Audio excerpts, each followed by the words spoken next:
पूरी दुनिया का अस्तित्व प्रेम पर टिका हुआ है। अगर इस ब्रह्मांड से प्रेम को समाप्त कर दिया जाए तो धरती का अस्तित्व ही समाप्त हो जाएगा।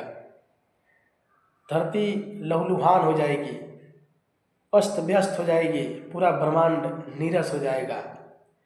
केवल प्रेम ही है जिसके कारण पूरे विश्व में शांति का माहौल कायम कर सकता है।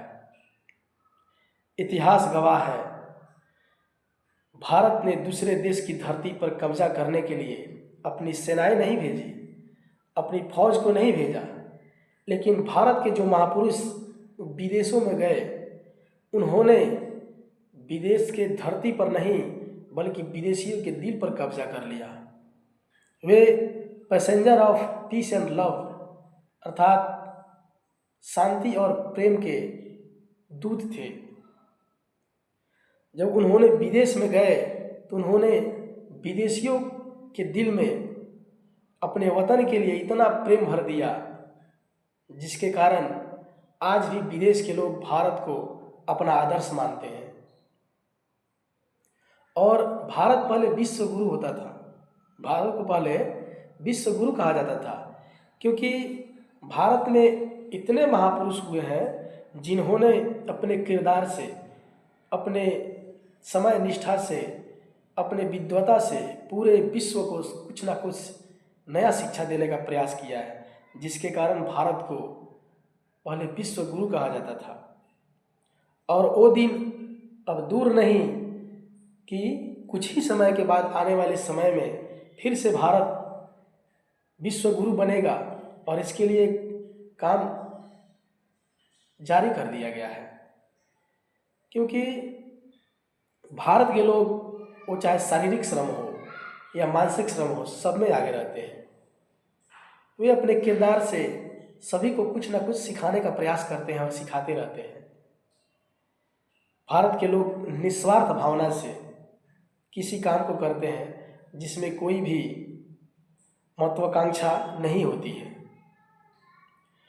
और भारत के लोग जब विदेशों में गए तो उनके साथ गई उन वीर लोगों की कथा, जिसके कारण, जिसका अनुसरण पूरे विश्व उनके आदर्शों पर चलने का प्रयास करते हैं।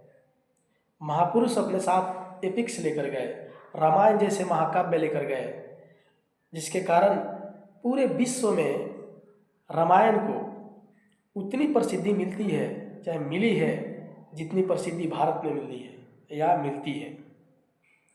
रामायण का एक एक किरदार, रामायण में लिखित एक एक बातें अगर कोई भी व्यक्ति अपने जीवन में उतार ले तो उसका जीवन सुचारू रूप से चलेगा, बिना किसी विघ्न बाधा के उसका जीवन पार होगा।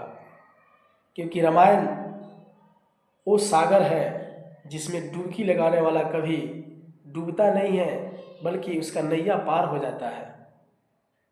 रामायण का एक एक किरदार यूनिक है, अनोखा है।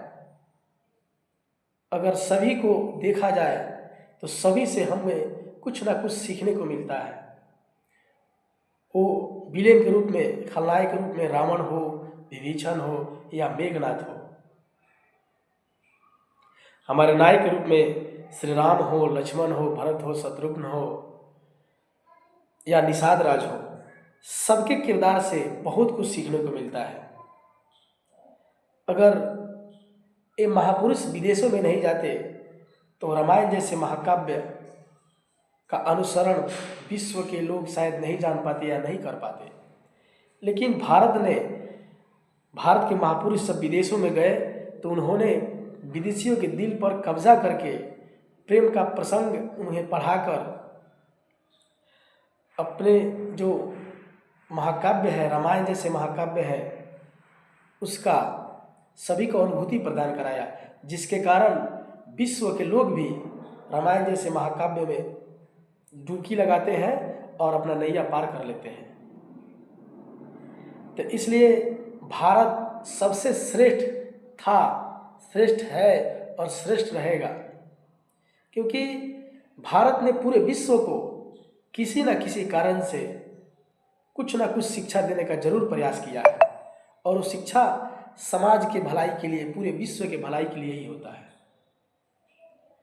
अगर आप मेरे बातों से सहमत हैं तो मेरे चैनल को सब्सक्राइब कीजिए, लाइक कीजिए और कमेंट कीजिए, और इसी तरह का वीडियो पाते रहने के लिए हमें फॉलो कीजिए।